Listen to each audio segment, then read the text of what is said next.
80년에 해직되고 여러 우여곡절을 겪어서 미국으로 이를테면 도망을 갔습니다.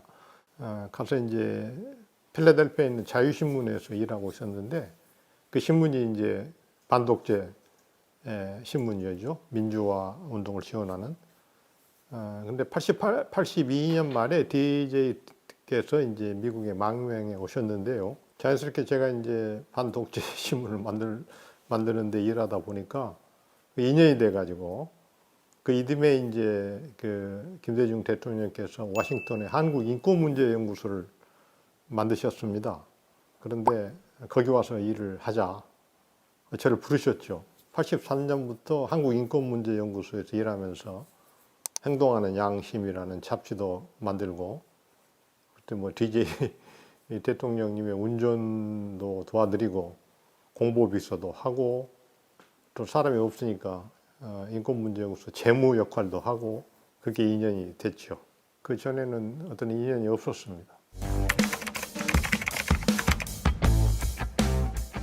한국 정부로부터 정치 활동을 안 하시겠다라는 그런 그 서약을 하시고 오셨거든요. 그렇지만 한국 민주화를 열망하는 많은 교포들의 염원에 따라서 미국 각지를 다니시면서 강연회를 하셨습니다. 그리고 행동하는 양심을 발간해 가지고 한국의 민주화 운동 소식을 또 널리 알리시고 또 미국 각종 언론 인터뷰, 텔레비전을 비롯해서 뉴욕타임즈나 워싱턴 포스트 같은 데서 인터뷰 요청이 많았습니다. 또 일본이나 독일 같은 데서 한국 민주화를 지원하는 많은 주요 의원님이나 인사들로부터 방문도 받으셨고 또 그런 매체와도 인터뷰를 또 하셨죠. 그 DJ께서 730여일 동안 미국에 계시면서 매우 활발한 그런 한국 민주화 운동을 지원하는 그런 활동을 하셨습니다.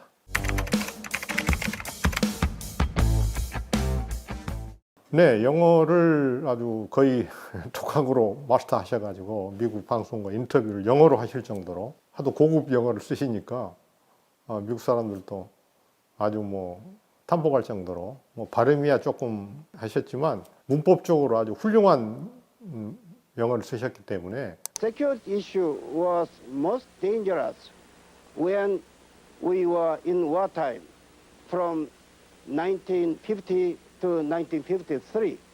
But our people could enjoy freedom of speech except to support communism. 테드 카풀이라고 하는 ABC 뉴스의 유명한 앵커도 뭐 어떻게 그렇게 영어를 고급스럽게 잘하시냐고 탐복하실 정도였죠.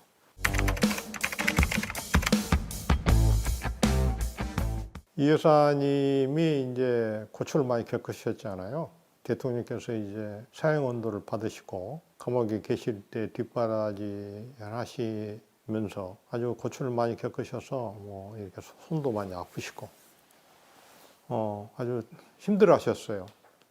근데 대통령께서는 당신 자기 자신으로 인해서 부인이나 또 자녀들이 고통을 받은 것에 대해서 늘 미안하게 그렇게 생각을 했습니다. 이렇게 DJ께서는 이렇게 이 고관절이 안 좋으시기 때문에 이렇게 양반다리로 앉으실 수 없죠. 항상 의자에 앉으시죠. 그러면 이렇게 여보 이리 오세요 하면 이렇게 앉으신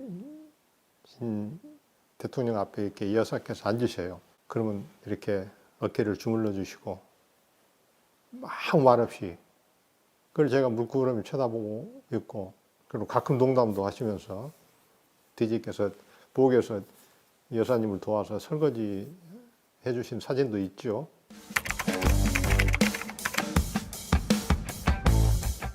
DJ께서는 이제 각지를 강연을 다니시면서 나는 어디까지나 나그네다. 나는 한국으로 돌아간다. 그런 말씀 하셨어요. 근데 이제 그 85년에 이제 2월에 돌아가시겠다고 결심을 하셨죠. 그러면서 미국에서는 세이프 리턴, 안전 귀국을 위한 여러 이제 지원하는 모임이 생겼습니다. 84년 말인가 중앙정보부의 아주 고위 부장 바로 아래급 인사가 미국에 와서 DJ 면담 요청을 했습니다. 그분의 이 얘기는 이제 85년 4월에 총선이 있었죠. 그러니까 총선에 혹시 영향을 줄 수 있을까 봐 2월에 귀국하는 것을 허용할 수 없다. 만약 2월에 귀국하면 다시 투옥시키겠다. 대신 총선 끝나고 들어오시면 허용하겠다. 이런 거죠. 그러면서 뭐 자금을 대줄 테니까 2월에 미국을 출발하셔서 유럽 각지를 좀 여행하시다가 오시는 게 어떻겠느냐 그런 제안을 하셨습니다. 그런데 이호 여사께서는 이제 다시 대통령께서 고초를 겪으실 것을 걱정을 많이 하시고 염려하셨죠. 어느 날 이제 저를 부르셔요. 이 여사께서 이번만은 저쪽 사람 얘기를 한번 들어줬으면 좋겠다. 나오실 때 정치 운동 안 하겠다는 서약도 했고, 그런데 또 다시 2월에 들어가서 다시 투옥된다는 것은 참 나로서는 참 견딜 수가 없다. 대통령께 말씀을 좀 드려달라. 그래서 부부 사이인데 참 그런 말씀을 잘 못 하시는 그런 어려움이 있으시나 보다 해서 제가 대통령께 서재로 갔죠. 그 다음날 쭉 말씀을 드렸더니 아무 말씀도 안 하시고 계시면서 집사람이 그렇게 하라고 했지. 네. 그러시니까 그때는 저를 정동지라고 불렀습니다. 정동지, 그럴 수 없다. 나는 걔들이 2월에 귀국해야 되겠다. 내가 이제 뭘 두려워하겠느냐. 그렇게 해서 결심하시고 2월에 귀국을 강행하셨죠.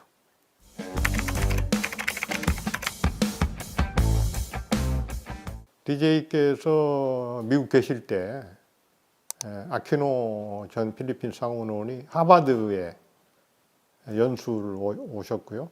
대통령께서 또 하버드의 국제문제연구소에 또 펠로우로 연구 활동을 하셨습니다. 아퀴노 댁을 방문하셔서 대화도 하신 적이 있습니다. 그런데 아퀴노 의원이 귀국하다가 필리핀 공항에서 암살을 당했죠. 그게 모든 화면에 나오지 않습니까?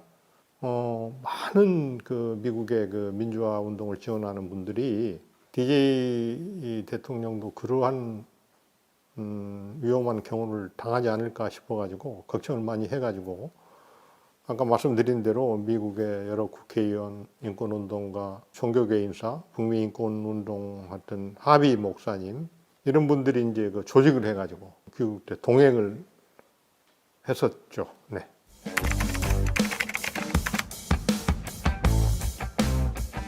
DJ 대통령께서 이제 한국 인권운동의 상징이셨거든요. 민주화운동의 상징이셨습니다. 몇 번의 사형 선고를 받고 그럼에도 불구하고 꾸준히 한국 민주화 운동, 민주 회복을 위해서 투쟁하셨다는 것을 전 세계가 알고 있었습니다. 미국 인사뿐만 아니라 교포들의 자발적 지원이 있었죠. 인권문제연구소에 이제 그렇게 후원금도 내주시고 DJ 대통령께서는 이렇게 인권문제연구소 운영을 위해서 전국을 다니시면서 당신께서 이렇게 친필 휴호를 쓰셔서 그걸 또 판매해가지고 그걸로 인권문제연구소에 운영 자금을 조달했거든요. 대통령께서 아주 이 서해에 한 일가견이 있으시잖아요. 예, 많은 또 분들이 이렇게 휴호를 앞다투어 사드렸죠. 뭐 지금 그런 휴호들은 지금 값이 대단하다고 들었습니다. 네.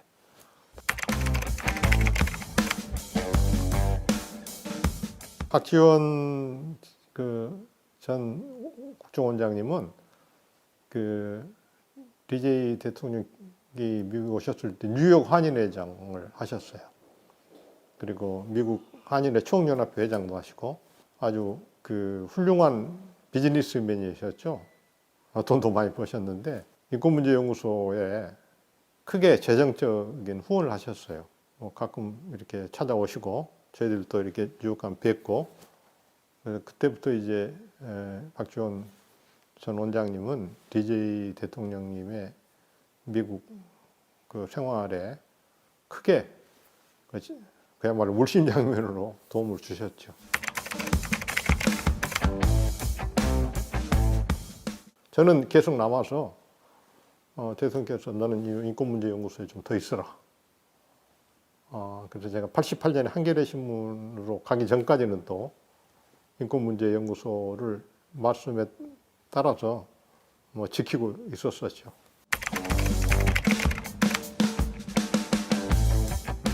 예, 한겨레 신문에 저는 해직 기자들이 많이 참여했지 않습니까? 근데 대통령께서는 좀 계속 도와달라, 공보비서 역할을. 근데 저는 언론인으로 다시 돌아가고 싶었어요.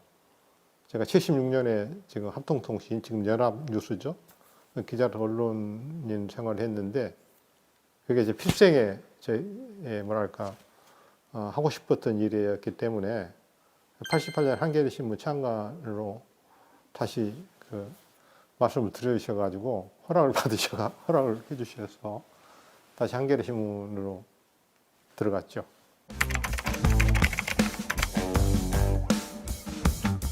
(92년) 대통령께서 출마하셨다가 낙선하시고 영국으로 케임브리지 대학으로 이렇게 펠로우로 가셨죠.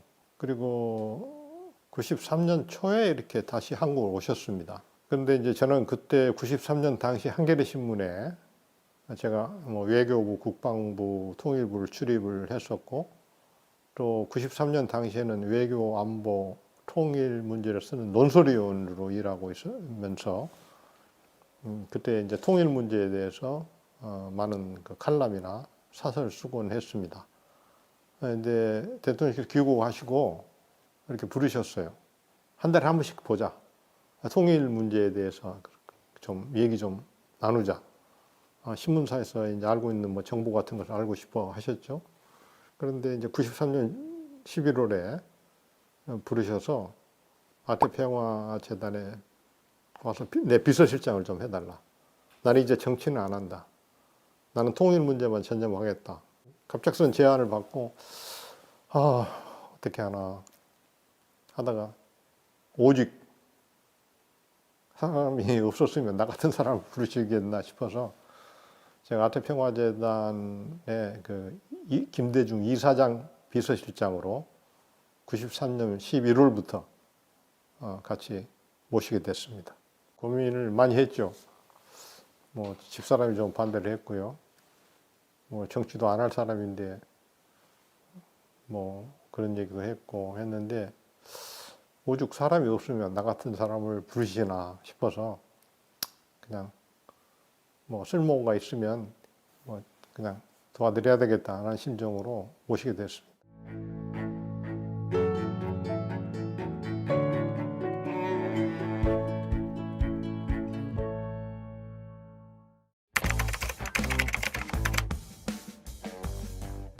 그런데 자연스럽게 이제 또 많은 분들의 권유가 있으셨고 해서 정계 복귀를 하시게 됐습니다. 94년에.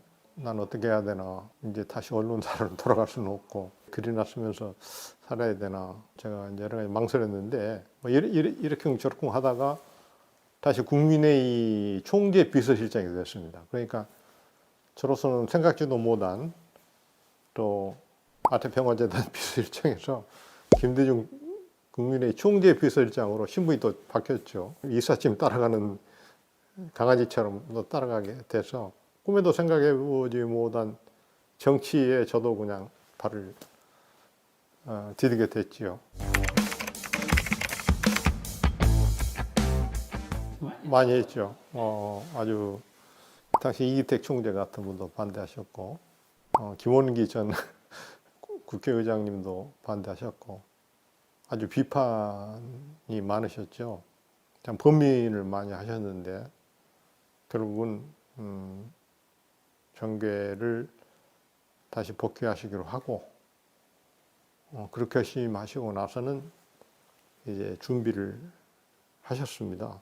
그때 이제 주요한 분이 이제 권노감, 한강옥 많이 상의도 하시고 또 그런 반대하신 분 설득도 하고 그리고 저는 이제 주요 언론사들을 다니면서 요새 조중동이라고 하는 조선일보 방상훈 사장, 그때 동아일보 이제 김병관 사장님, 또 중앙일보 홍석현 사장님한테 제가 찾아뵈면서 정계 복귀하게 된 배경, 어떤 사정들을 미리미리 설명도 하고, 그런 이제 제가 심부름도 하고 했습니다.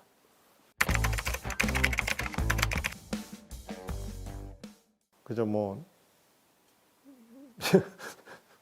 못 받아들이는 거였고요. 뭐, 어느 사장님은 엄청 비난을 하시고, 뭐, 저를 박대하시기도 하신 분이 계신가 하면, 또 어떤 사장님은 그냥 뭐, 그럴 줄 알았다라는 표정으로 말씀도 하시고, 그러나 비판은 각오해야 한다. 그냥 뭐 엄청난 비판을 받으셨죠. 그래서, 네. 이제 그 권노가, 황강욱, 정대철 이런 분들이 이렇게 그 사람들을 많이 이제 수소문하고 찾으셨죠. 저는 그때만 해도 제가 뭐 출마하리라고 저는 생각을 못하고 그저 뭐 심부름하고 누구를 좀 만나라 하면 가서 또 의사타진하고, 가령 예를 들어서 그 추미애 의원님 같은 경우는 이제 정대철 의원님이 이렇게 그 청구를 해가지고 들어오시고, 각계각층의 이 청구를 받으셔서 많이 들어왔는데요. 네. 저는 뭐 이렇게 적극적으로 제가 뭐 사람들을 이렇게 청구하고 그러진 않고, 뭐 제가 뭐 공천을 받아서 국회의원 나가야 되겠다는 생각 안 하고 있었기 때문에 그저 뭐 잔심부름 정도 그랬었죠.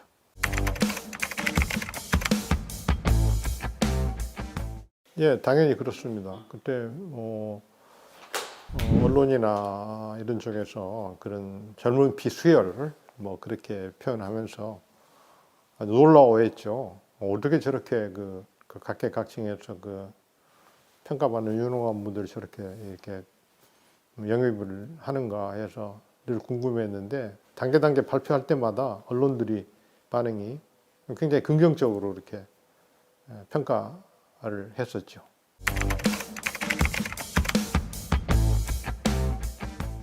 DJP 연합이 결정적이었죠. DJP 연합이 없었으면 뭐 어려울 수도 있었겠다 싶은데요.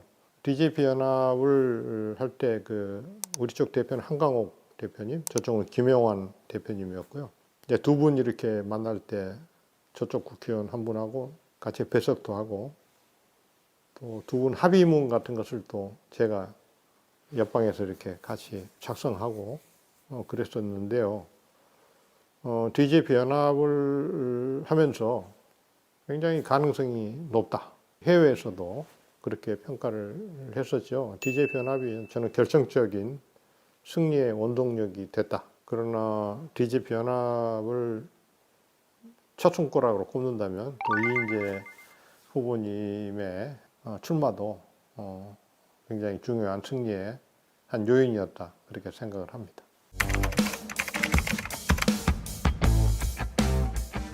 그런데 출구조사에 신뢰도가 있습니다. 그때 그러니까 뭐 이 어느 지역에서 지금 이 개표가 진행되고 있고, 유리한 지역의 개표는 아직 뭐 열지도 않았거니와 뭐 그런 거 보면서 저는 궁극적으로 승리한다 그렇게 봤었죠.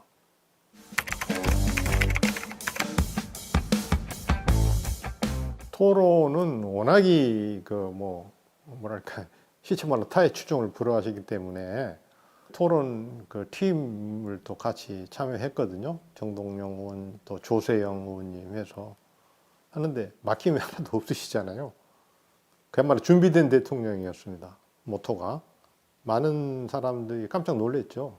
워낙이 각 분야에 대해서 통달하신 데다가 또 말씀을 논리적으로 조리 있게 하시기 때문에 토론을 하면 그냥 당연히 단연 돋보이셨죠.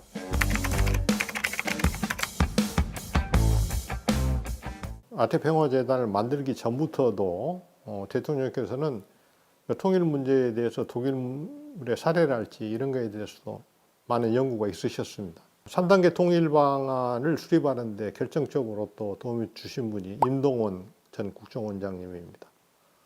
아태평화재단을 만들면서 그 새로운 사무총장님이 필요했기 때문에 물색을 좀 하자 해서 제가 외교부에 출입기자 하면서 외교안보연구원장도 하시고 통일부 차관도 하시고 그랬던 임동원 전 차관님을 어쩌겠느냐 소개했더니 대통령께서 이제 임동원 총장님은 이제 육사 12기 예비역 육군소장 남북 군축회담 대표까지 하신 분인데 고향은 평안북도 오시고 그런 분이 오시겠나 그러시길래 제가 한번 해보겠습니다 해가지고 한 6개월 동안 이렇게 집요하게 임동원 총장님을 제가 이렇게 그 DJ를 한번 만나 뵈시면 좋겠다.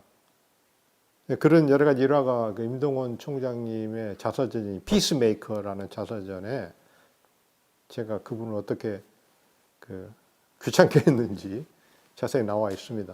임동원 총장님이 아태평화재단 사무총장을 맡으시면서 수많은 토론과 외국 사례들을 연구하시면서 김대중 대통령의 햇볕 정책이 완성된 것이죠.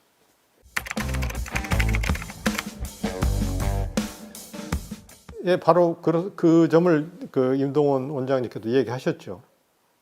한번 만나 보겠습니다 해서 만나 뵀는데 뭐 이렇게 그 몇 시간 동안 얘기하시면서 임동원 원장님 판단이 딱 쓰신 거죠. 와, 이분은 그때는 임동원 원장님도 DJ께서 정계 복귀하신다는 생각을 못 하실 때거든요. 아, 이분하고 같이 한번 한국의 통일 정책을 한번 만들어 봐야 되겠다는 결심을 쓰신 것이죠.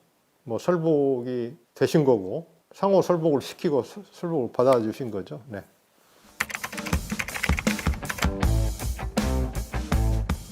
그때 아태평화재단을 이사장이셨던 대통령 입장에서는 임동원 원장이 오실 수 있을까 확신이 없으셨지만 통일 정책 수립하는 데 있어서 국정에 참여했던 경험이 있으신 분들을 같이 일한다는 것은 진보 보수 갈릴 것이 없다.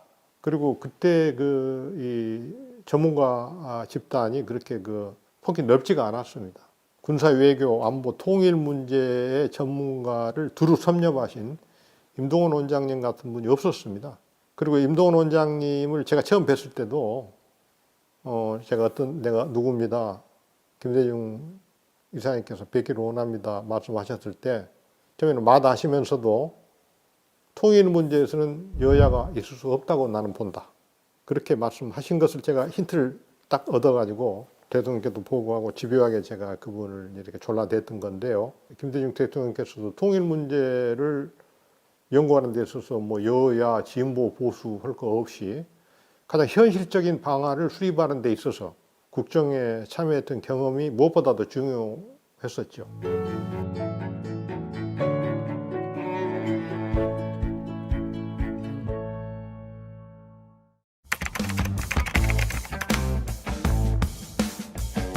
당시 이제 제가 비서실장이고 정동영 의원님 대변인이셨습니다. 저희 집은 서초동이고 정동영 대변인 댁은 대치동이었습니다.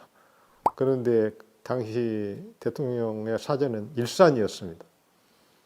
그런데 매일 아침 7시에 조찬을 비서실장, 대변인 그리고 대통령님 네 분과 조찬을 합니다. 아침 회의 때 이제 비서실장은 비서실장대로 대변인대로 보고를 합니다. 하루는 그 총재께서 실장 집이 어디야? 네, 저는 서초동입니다. 대변인은 대치동입니다. 아, 그러면 거기서 새벽 7시에 이렇게 7시에 조찬하는데 오려면 얼마나 걸려? 1시간 걸립니다. 아유, 그렇게 뭘? 웃으시면서 내가 전세금 대줄 테니까 두 사람 지울 이쪽으로 옮겨라. 그렇게 말씀하신 적이 있죠. 근데 정동영 대변인은 이제 대변이니까 여러 가지 언론 상황을 보고를 해야 되는데 당시 그 정동영 의원님이 좀 보고하기가 쑥스러운 문제들이 있습니다. 그럼 그 전날 저녁에 한 11시쯤 전화해가지고 제가 언론계 선배이기도 해서 정 선배 내일 이거 총재께 좀 말씀드려라. 그건 대변인께서 하셔야지 왜 나한테 얘기합니까? 조찬을 이제 합니다. 식사하다 갑자기 대변인이 정 선배 말씀 드리시죠? 그러는 거예요. 근데요, 우리 대통령께서는 다 하셔요. 이 사람들 뭘 짜고 왔구나. 그리고 그 얘기는 반드시 듣기 거부간 얘기지. 그러면 1분 정도는 가만히 당신의 마음의 준비를 하신대요. 무슨 소리를 해도 내가 들어야지. 그럼 저는 이제 그냥 눈치를 보고 가만히 있는데 무슨 얘기야? 해봐. 하면 제가 쭉 드립니다. 뭐 가타부터 없이 들으셔요. 상당히 듣기 거북한 얘기죠. 기자들이 하던 얘기, 뭐 밖에 들은 얘기를 대변인이 전해주니까 그만큼 하셨고, 저는 김대중 대통령을 제 인생의 스승으로 모시는 이유는 제 좌우명을 주셨어요. 사람하고 좋게 못 지내면 나쁘게 지내지 말아야 한다. 나쁘게 지내면 그 사람이 나를 언더마인 한다. 언더마인이라는 게 이렇게 밑둥치 파는 거 아닙니까? 어떤 사례가 있었습니다. 그저 실장 알지 않아, 누구? 네. 그때 그 자리에서 얼마나 뭐 얘기를 했나. 굉장히 내가 속으로 화났거든. 근데 내가 꼭 참았어요. 내가 그때 만약 그 사람을 질타하거나 나무랐으면 그 사람하면 나에게 떨어졌을 거야. 근데 내가 꾹 참으니까 요새 그 사람 나한테 얼마나 잘하나. 그렇게 절대 사람하고 좋게 못 지내면 나쁘게 지내지 마라.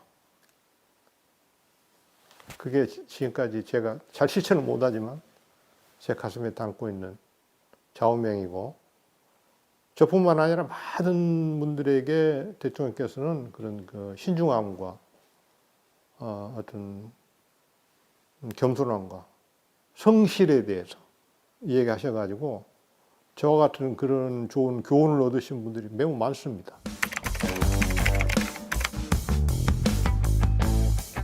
대통령께서 이종찬 전 원장님한테 그런 얘기를 하셨다고 제가 이종찬 원장님한테 들었어요. 근데 중동체가 나를 자주 기분 나쁘게 했거든. 근데 내가 다 그때 참고 들어줬어요. 비서실장 말은 내가 들어야지 밖에 이 얘기를 알지 않겠어요? 그러니까 많은 분들이 직접 말씀드릴 수 없는 얘기들을 저를 통해서 하면 제가 전달해 드렸습니다. 그 선배들이 그래 말씀드렸나? 네. 뭐라고 하시든가 뭐 그렇게 확인해 하든, 뭐 하고 싶은 분도, 국회 상임위원장 하시고 싶은 분도, 무슨 장관 하시고 싶은 분도, 그 제가 말씀드리면 대통령께서는 반드시 물어보십니다. 정 실장은 어떻게 생각하나? 그러니까 DJ 대통령께 뭘 보고 드릴 때 2개, 3개는 답을 준비하고 들어가야 됩니다. 그럼 어떻게 하면 좋겠나? 그런 말을 반드시 물어보시거든요. 근데 그런 준비 없이 다짜고짜 말씀드려가지고 머뭇머뭇 그랬던 분들도 제가 목격한 적이 있죠.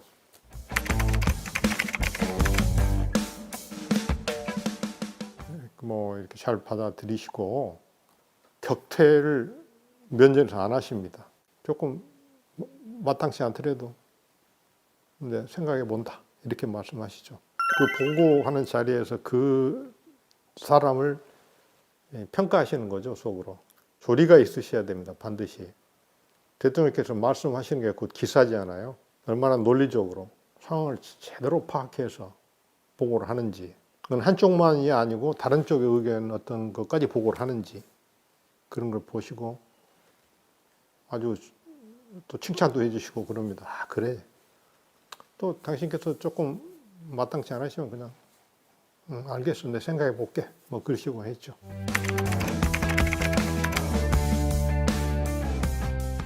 글쎄요, 뭐 저를 뭐 신뢰하셨기 때문에 국회의원도 시켜주시고 3년 6개월 동안 비서실장을 저는 했다고 생각하는데요. 제가 이제 신문기자 출신이다 보니까 항상 육하 원칙이라 할지 어떤 상황에 대해서 그 양면 같은 거 보고 균형이 있어야 된다는 거죠. 기사 쓸 때, 또 사서 쓸 때 그래야 될 것처럼 그런 것을 대통령께서는 평가하셨죠.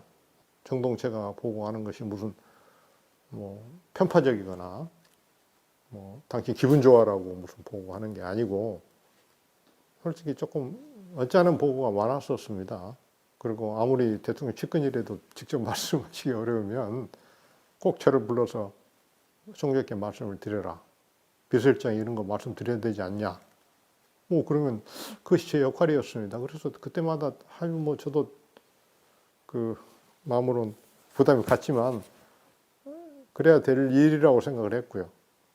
아까 말씀드리셨던 것처럼 정동체가 나를 자주 기분 나쁘게 했는데 비서실장 입을 막을 수는 없었다. 그렇게 이제 또 저를 좋게 말씀하셨던 부분도 있었고요. 아, 정동체 입은 작거다. 안세해 나간다 그런 뜻이죠. 그렇게 말씀도 하셨다고 들었습니다.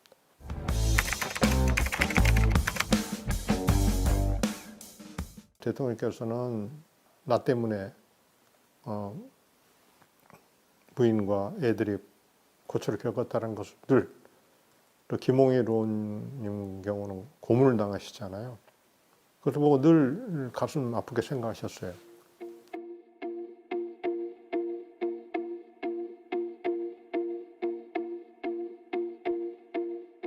제가 아태재단 비서실장을 하던 94년에 보를 방문하셔서 목포를 1박 하시고 하이도 생가 방문하시고 올라오신 적이 있었는데요. 지금은 없었지만 목포 초원호텔이라는 곳에서 뭐 보고를 드리고 있었어요. 근데 이제 대통령께서는 그 문을 바라보신 쪽에 앉으셨고 저는 이제 안쪽을 바라보시 보고를 하는데 갑자기 대통령께서 눈을 크게 뜨시면서 홍일아 왜 그래? 아 그래서 저는 홍일이 형이 들어오는 줄 알고 봤더니 홍일이 형이 들어오면서 제가 배가 좀 아픕니다. 어제 제가 뭘 체했나 봐요. 하니까 갑자기 제발 아프지 좀 마라. 이리 와 여기 좀 누워라. 누우면 좀 괜찮다.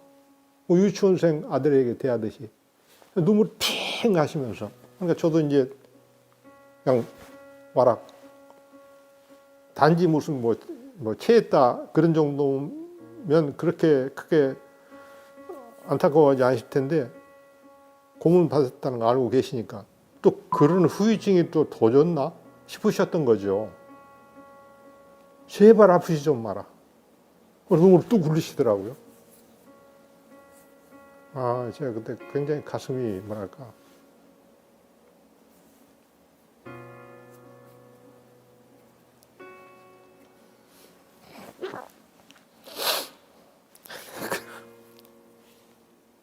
늘 이렇게 어떤 행사장 같은 데서 김홍일 의원이 등장하면 유심히 이렇게 뭐랄까 안색을 살핀다 할까요?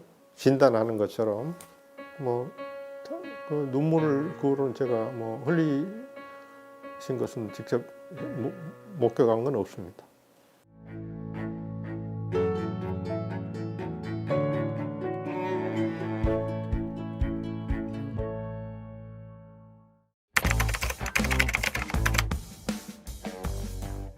감동받은 대통령 당선될 때 무척 감동을 받았고요. 노벨 평화상 받으셨을 때 그 기쁨이 한량이 없었죠. DJ 대통령께서 IMF 극복을 하셨지 않습니까? 놀라운 국정운영 능력을 하셨고 무엇보다도 저는 기억에 뚜렷이 남는 게 한류를 가능케 하셨던 조치를 취하신 게 일본 문화를 개방했습니다. 근데 우리나라 일본 문화를 개방한다고 했을 때 많은 반대가 있었어요. 일본의 저질 퇴폐 문화가 들어오면 어쩌냐. 그런데 그때 뭐라고 말씀하셨냐면요. 그쪽 문화가 들어야지 우리 문화가 그리 갈 수 있다. 일본 문화를 개방을 했습니다. 그것이 한류의 시작이거든요. 그러니까 이분이 내다보는 여러 가지 통일 문제를 비롯해서 그 조치 하나하나가 매우 감동을 불러일으켰죠. 그러니까 뭐랄까 뭐 이루 말할 수 없었죠. 그 첫 평화적 정권 교체 아닙니까? 동경 납치 사건부터 시작해서 72년인데 대통령 되신 게 97년이니까 25, 6년 동안 세 번의 뭐 사형, 세 번의 투옥, 망명, 그 고초를 겪으시면서 인간 승리죠. 인간 승리죠. 인간 승리. 그러니까 대통령 되셨다. 아, 권력을 잡았다. 이제 우리가 뭘 해보겠다. 그런 것을 떠나서 불굴의 의지, 인간 승리 그 자체였기 때문에 뭐 저뿐만 아니라 모든 모셨던 분들의 감동은 뭐 더 여한이 없을 정도로 컸었죠.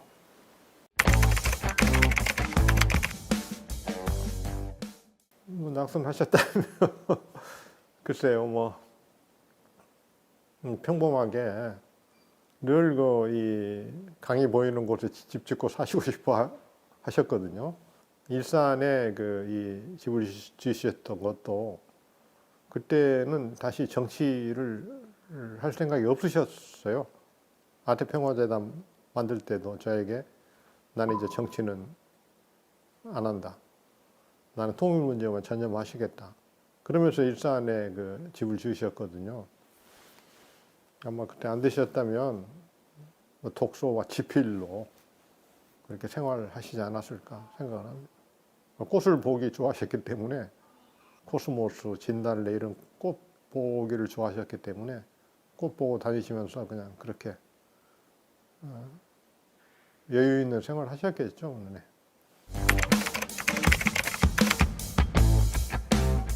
저는 그랬다면은 뭐랄까 뭐 유신도 없었을 때고 우리나라가 이렇게 군사 독재에 시달리는 이런 일이 없었고요. 그야말로 대한민국이 민주주의를 기반으로 경제 성장이 폭발적으로 일어나는 그런 계기가 됐을 것이다. 그때 72년 상황에 저는 잘 모르지만 대중경제론이라는 확실한 경제의 어떤 이 철학이 있으셨기 때문에 72년에 되셨다면 지금과 같은 다른 나라의 모습을 보이고 있을 것이다. 이런 생각을 합니다.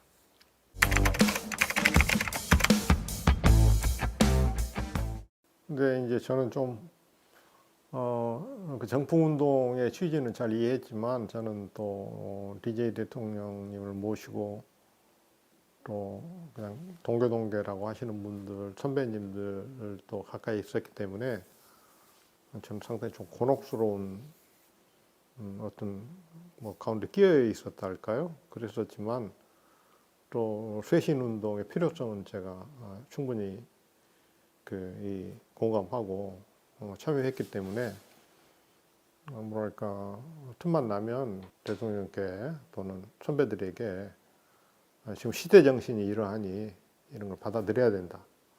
그러면서 좀 더 외연 확장을 좀 더 할 수 있다. 그런 취지로 늘 말씀드리곤 했었습니다. 악역이라기보다는 이제 뭐랄까 조금 이해가 안 되시는 부분에 대해서 설명을 드리고 좋은 취지를 설명드리고 하는 역할을 했었죠.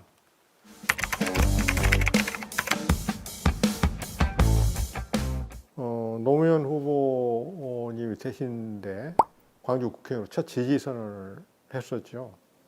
그런데 당시는 이인재 또 의원님이 그 후보로 유력을 하셨고요. 거기에 대해서 일정한 또 동교동 선배들의 지지가 있었죠. 노무현 후보는 다소 생소한 위치였는데요. 노무현 후보 되고 나서 이제 지지율이 그렇게 완전히 급락을 하고 후단협이라는 후보 단일화 협의회가 뜨면서 여러 가지 이제 당내 심각한 갈등이 있으면서 동교동의 선배들하고 그렇게 잘 소통이 안 돼 있었어요. 노무현 대통령 기획단장이 문희상 부장님이 있으셨고 이강래 또 의원님이 또 참여하셨는데 그때 하나갑 대표 시절인데 그래서 이낙연 대변인, 하나갑 대표, 노무현 후보, 정동섭 비서실장 그렇게 네 사람이 그렇게 일주일에 한 번씩 만나서 여러 가지 협의도 하고 했었어요. 별 무리 없이. 근데 이제 그 이후에 이제 대북 송금 특검이 있었죠. 근데 그것을 기하로 이제 크게 DJ 대통령께서 상심하시고 그걸로 임동원 전 원장님 같은 분이 이제 그 투옥이 되시고 하면서 매우 이제 불편한 그런 상황이 됐고요. 또 이후에 이제 그 노무현 대 탄핵 국면에서 조금 불편한 상황들이 좀 이제 이어져 갔었죠. 그러나 DJ 대통령께서는 노무현 대통령이 서거할 때 내 한 팔이 없어진 것 같다면서 매우 슬퍼하셨거든요. 다 지나간 얘기죠.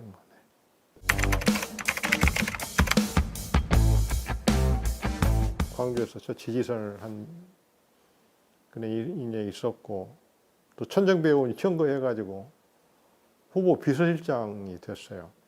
글쎄요, 그냥 비서실장이 제 직업이 된 거죠. 네. 저는 정치하면서 주로 비서실장 또 통합민주당 때 사무총장을 또 했거든요. 그러니까 이제 주로 제 정치를 위해서 제가 어디 나서는 것보다도 그런 당의 어떤 그런 뭐랄까 행정기획 쪽에 주로 김대중 대통령과 노무현 대통령을 같이 제가 직접 경험해 본 것을 저는 영광스럽게 생각합니다.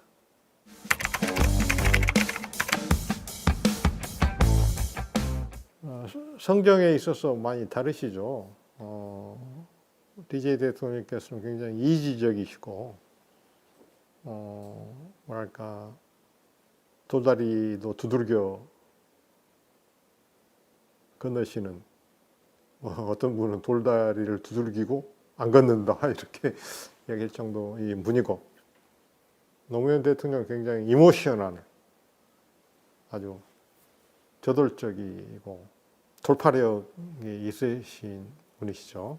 이지적인 김대중 대통령, 또는 아주 감성적이면서 또 인간미가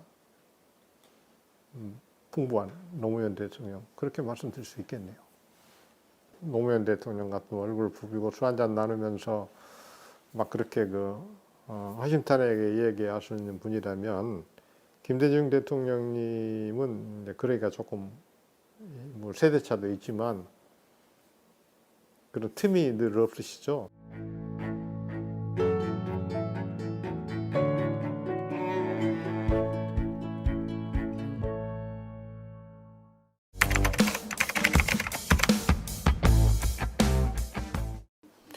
호남뿐만 아니라 대한민국의 위인이시죠. 지금 뭐 이 하도 정쟁과 정파 간의 갈등이 심해서 어떤 호남에 대한 뭐 여러 가지 비하가 있어서 그렇지, 역사적인 정권 교체, 역사적인 남북 정상회담, 역사적인 IMF 극복, 한류의 시발, 그리고 무엇보다도 정적에 대한 화해와 용서. 김대중 대통령 계실 때 전두환, 노태우, 김영삼 대통령이 청와대 초치해서 간담회도 하시고 했지 않습니까? 자기를 죽이려고 했던 전두환을 청와대 초청했어요. 전두환 전 대통령이 나중에 감탄을 하지 않았습니까? 이 화해와 용서, 이게 표본이시죠. DJ 대통령 호남의 위인 이 차원을 떠나서, 그러니까 노벨 평화상까지 받으신 분이니까 고르바초프, 만델라 무슨 그런 반열에 오르신 분이에요. 그러니까 대한민국의 위인이시죠. 특히 일본 같은 데나 독일이나 미국 같은 데서는 한국의 가장 훌륭한 사람 꼽으라고 그러면 다른 사람보다도 김대중 대통령 저는 제일 많이 꼽으리라고 생각합니다.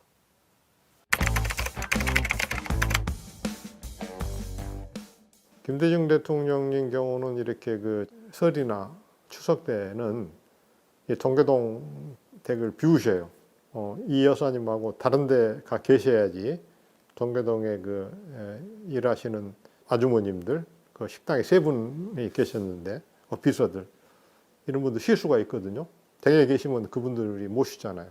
그런 이 시내 어디 호텔에 오크힐이랄지 스스그랜 호텔에 들어가셨는데 저한테만 어디라고 알려주셔요. 근데 많은 분들이 그 총재님 홍어를 좋아하시는데 말이야. 우리 홍어가 있어서 갖다 드려야 돼. 어디 계시지? 모릅니다. 그러지만 말고 얘기해. 몰라요. 저는 절대 이 얘기를 안 씁니다. 오늘 추석입니다. 갔더니 항상 단정하게 여사님은 원피스에 아주 깨끗한 모습으로 신문을 보고 계시고 대통령님은 그 테이블 위에서 뭘 쓰고 계셔요. 뭔가 보셨더니 노자를 하시고 당신이 아시는 말씀을 쓰시면서 또 해석을 이렇게 붙이시는데 아주 글씨를 또박또박 정말 잘 쓰시잖아요. 한자도. 그런데 항상 깨끗하게 옷을 입으시고 뭐랄까 비즈니스 캐주얼 같은. 아유, 총재님 쉬시는데 공부하십니까? 이 사람아, 이게 내가 쉬는 거야. 그러시거든요.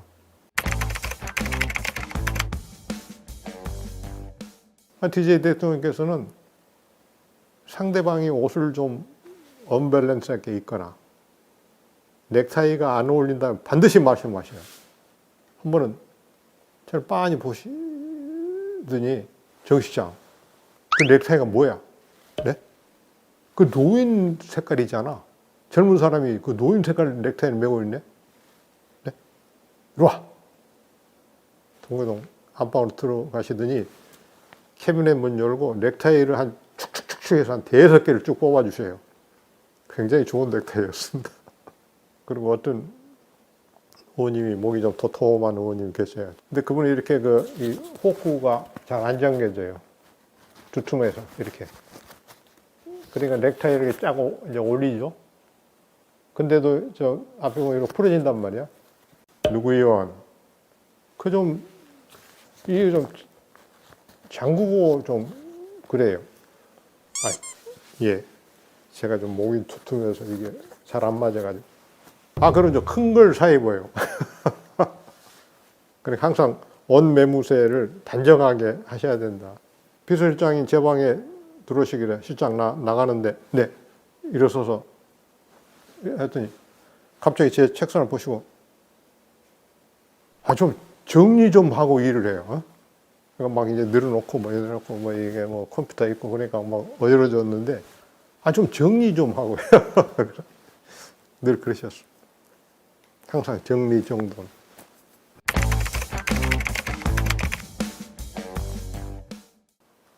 김대중 대통령은 선생님입니다. 우리가 항상 선생님 그랬거든요. 노무현 대통령한테 미안하다 노짱. 화도 잘 내시고 뒤끝도 없어요. 비서실장이 뭐 보고하면 마요. 그럼 나하고 결별이에요. 그렇게 화도 잘 내셨어요. 뒤끝은 없으셨어요. 그래서 저는 김대중 대통령은 선생님, 노무현 대통령은 그냥 편하게 노짱. 어렵지 않은 좋은 친구라고 뭐 보면 되겠죠. 뭐 저보다 연배는 높지만 선배, 친구 뭐.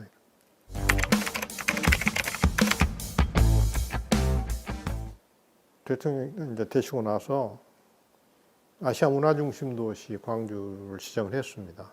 제가 문화부 장관 할 때 그 계획을 세우고 또 모시고 기공식도 했는데요. 이런 말씀을 하셨어요.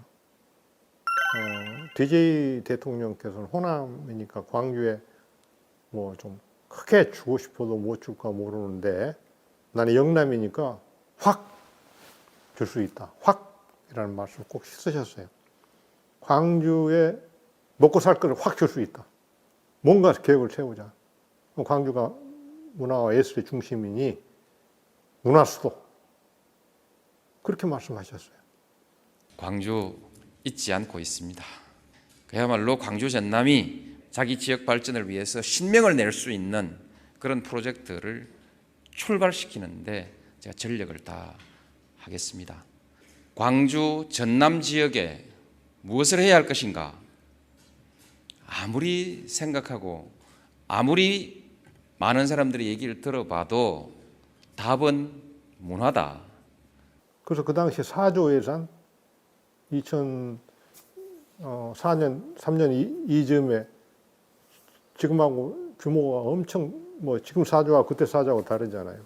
그렇게 시작한 게 문화수도였습니다. 나중에 이제 법적 용어로 문화 중심 도시가 됐지만 DJ 대통령께서는 또 뭐 그때 뭐 비판이 많았지 않았어요. 대구 같은 데서는 대구에 있는 중장비가 전부 광주로 가가지고 대구에서는 건설 사업을 못한다. 그만큼 광주, 뭐 목포, 전라도에서는 건설 경기가 일어났다. 말도 안 되는 얘기였지만, 그래서 DJ 대통령께서는 아마 예산 투입에 규모와 적정 수준을 유지하시려고 애를 쓰셨겠죠. 물론 또 많이 도와주셨지만, 그러나 노무현 대통령님은 팍 경쟁하라고 했지만 광주 전남은 여러 가지 측면에서 소외되고 낙후된 점이 많습니다. 이 점은 경쟁의 과정에서도 항상 배려해야 합니다. 그래야 공평합니다. 서남해안 특별도시 뭐 이런 사업들 그런 거 추진하고 아시아 문화중심도시 문화수도 그렇게 해서 시작된 겁니다.